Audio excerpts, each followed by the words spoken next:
What's up, everybody? Jason Moss here, coming at you again with another questions and answers for you. I think we have today 8 or 9 different questions. Remember, during the broadcast, you can always drop your questions in the chat or leave a comment, whatever platform that you're watching this on. Usually, I can see them and I'll be able to answer those for you. Bear with me though while I get this set up over on Facebook because I just remembered there's a second step that I have to do. So 1 second here.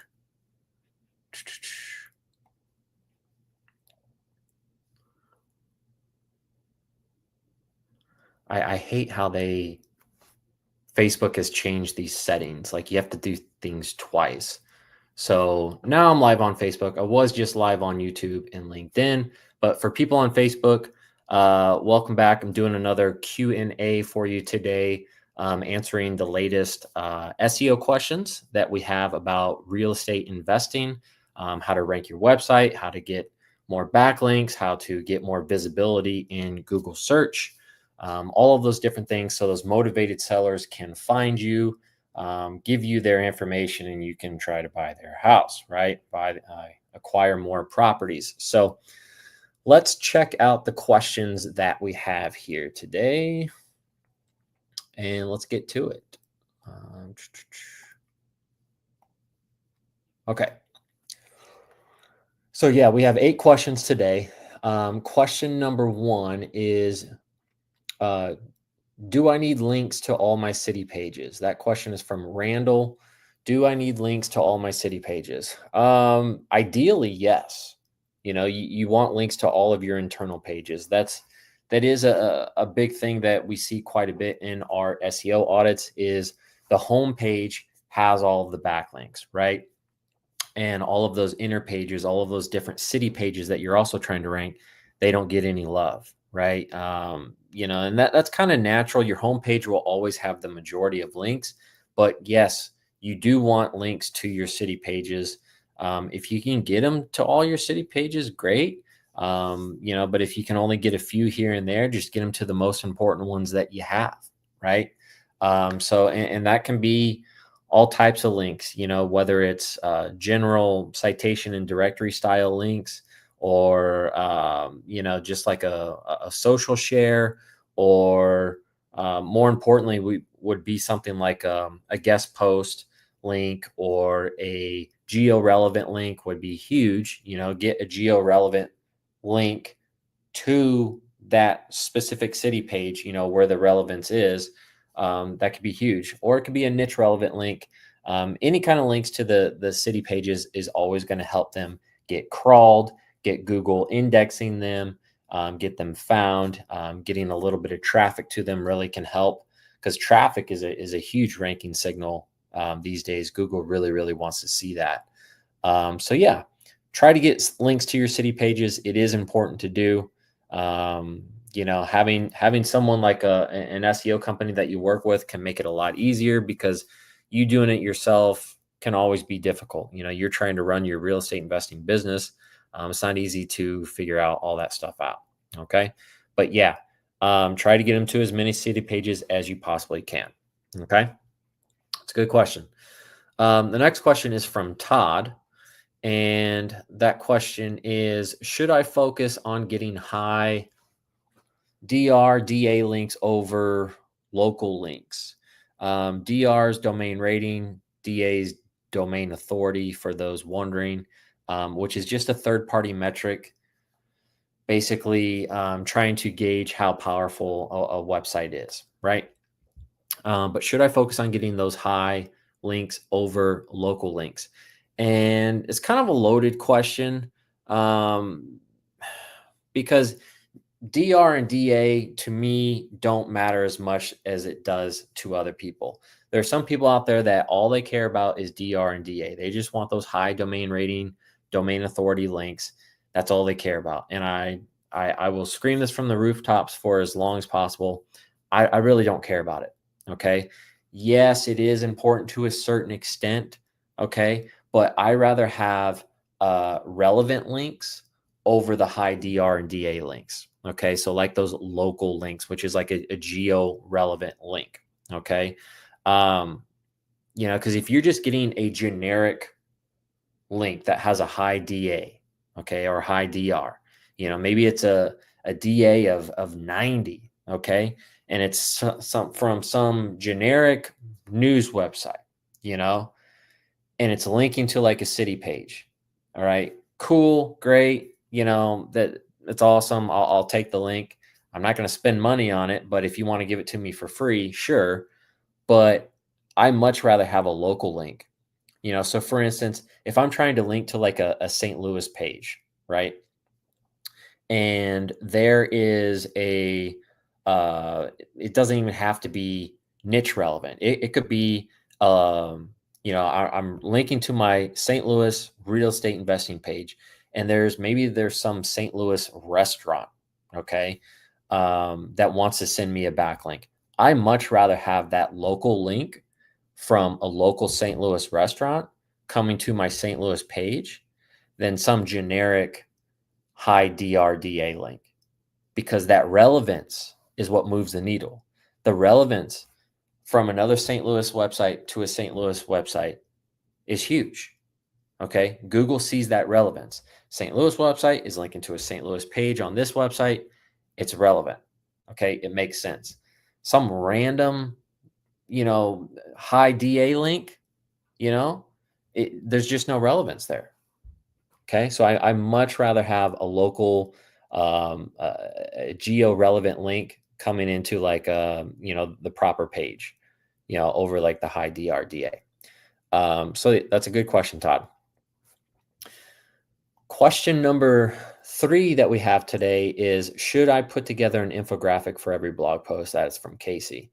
I would say, and I know I told you this last night, Casey. I would say there's not enough juice for the squeeze there. Okay. Yeah, sure. I mean, you can make an infographic for every blog post that you have.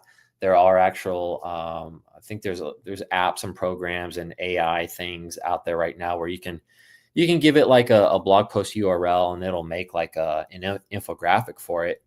But the thing is, like, unless that blog post is an absolute banger, right?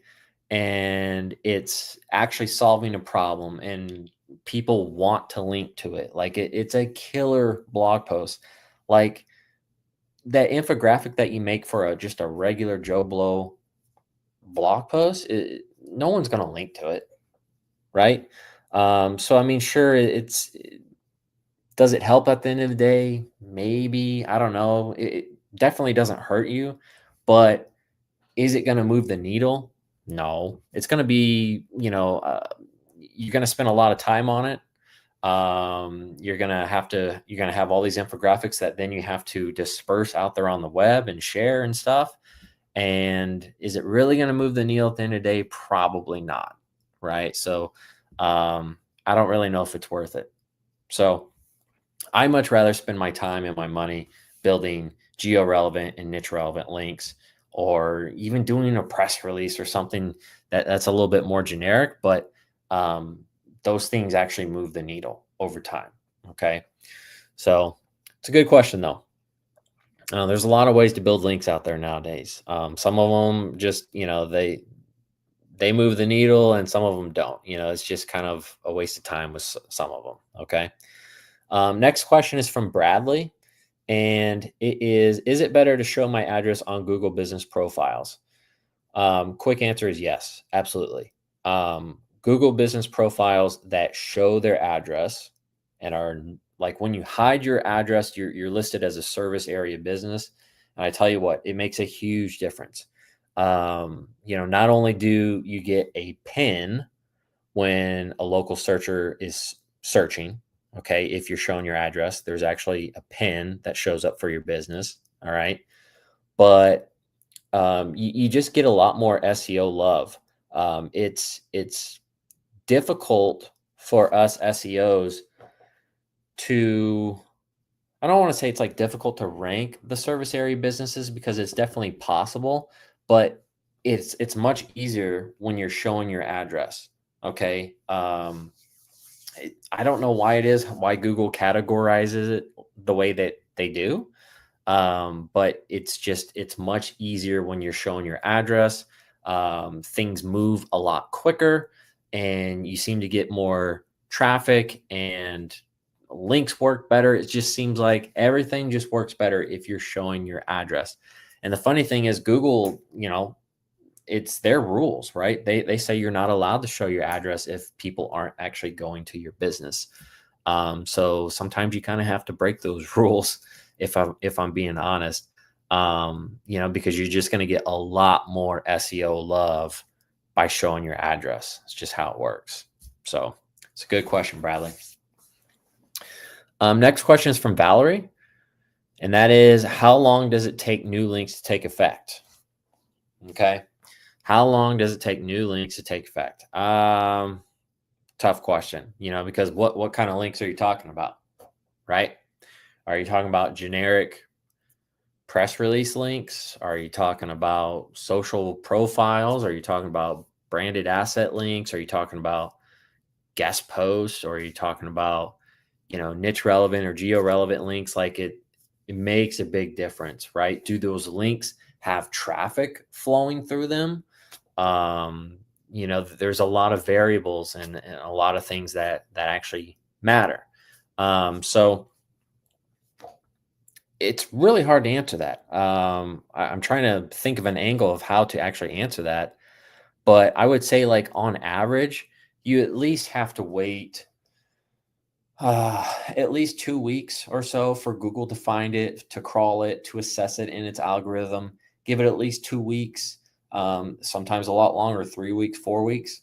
I like to put it right under Google's nose. So if I build like a new guest post or something like that, I like to immediately share it.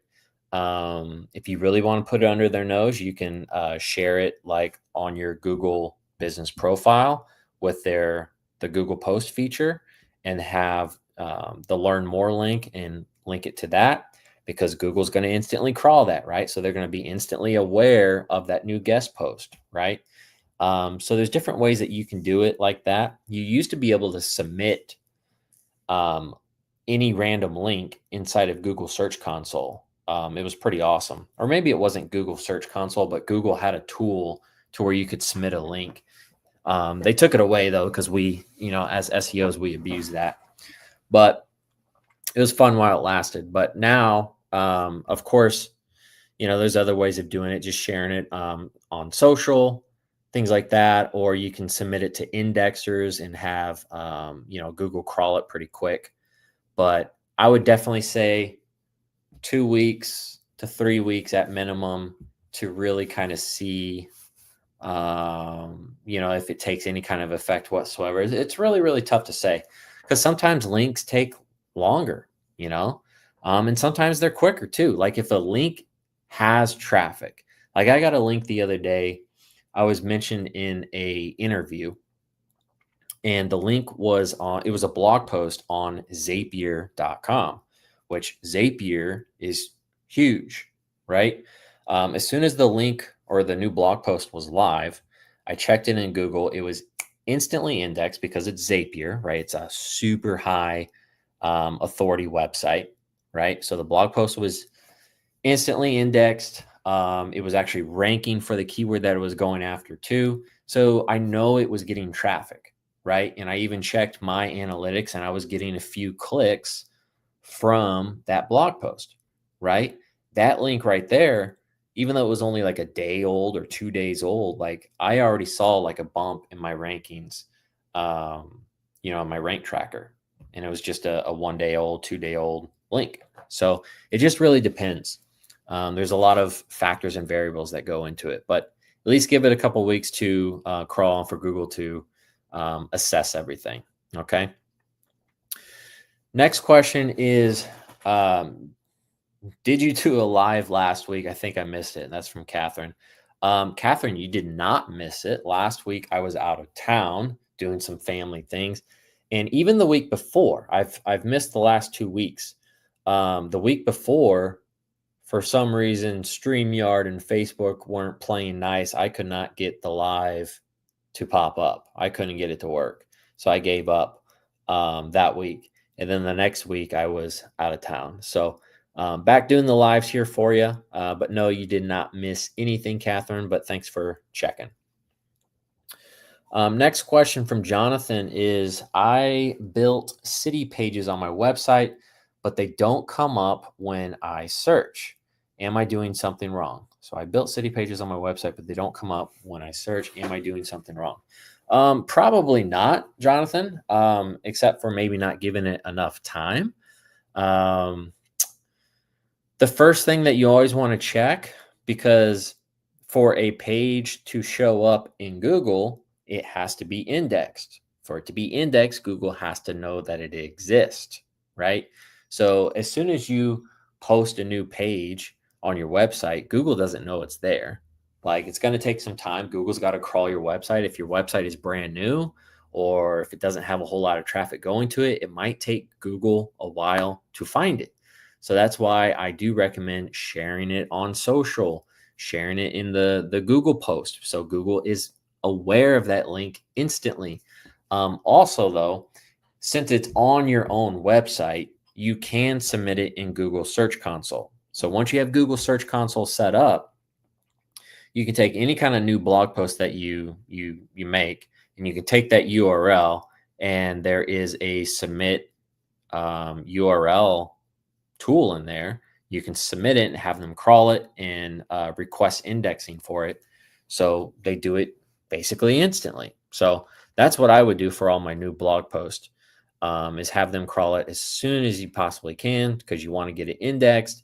You want them assessing it and, sticking it where it needs to go. Right. So no, I don't think you're doing anything wrong. It just takes time, but do your due diligence, share it, submit it in Google Search Console. Also, some other things that you can do to get it crawled pretty quickly with Google is you can make sure that it has structured data on it. You can also make sure that it has like a YouTube video embedded in it. That really, really helps. And yeah, I mean, that's what I would do. Get a YouTube video embedded on it, something like that, and submit it in Google Search Console. It'll get indexed pretty quick. So then you should have it showing up. As long as you're not expecting it to rank for actual keywords. Okay, keep that in mind. Because even though the page is indexed, is it going to rank instantly for your main keyword or whatever keyword you're trying to rank for? Maybe, maybe not, probably not, to be honest. There's a lot of factors that go into that. But if you're just trying to see if it is indexed, submit it in Google Search Console. That's the easiest way. All right. Last question that we have here is from Drew, and that is, what SEO tools do you mainly use when doing site audits and looking at backlinks? It's a good question. So the tools that I mainly use is Ahrefs. I use Ahrefs all the time. That is my main SEO tool for doing backlink research, for trying to check on traffic, referring domains, all that good stuff. I like Ahrefs, been using a long, long time. There's other tools out there like Moz. Never really been a fan of Moz. Majestic isn't bad at all. Actually, Majestic's pretty good, but I don't know. I just prefer Ahrefs. SEMrush, I don't use SEMrush too often, but it's a pretty nice tool as well. And then, of course, we use things like BrightLocal. We use BrightLocal for doing like citation audits and local search audits and local grid audits, that type of thing. So we like BrightLocal a lot. And then I use like ProRank Tracker for tracking all my keywords that I'm trying to rank for. So ProRankTracker.com. Those are really the main ones. The other main one that I use, some people don't consider it a tool, but Google Search Console, and also Google Search. Google Search is a tool. If you want to see what Google is liking and what they want to show, just do a Google search. Look at the top 3 local businesses for that search and kind of dissect them. and see why are they ranking? What titles are they using? What keywords are in their domain name? What kind of keywords are on the page? What's their H1 tags? All of that good stuff. Google Search Console is free.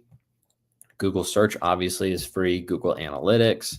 There's a lot, but yeah, Ahrefs is my main one for doing research, and then Pro Rank Tracker for tracking keywords, and also Bright Local for doing a bunch of different types of audits. But yeah, if you guys have any other questions, I'm happy to help. You can always send your questions through to me during the week, and then I'll get them queued up and answer them for you guys.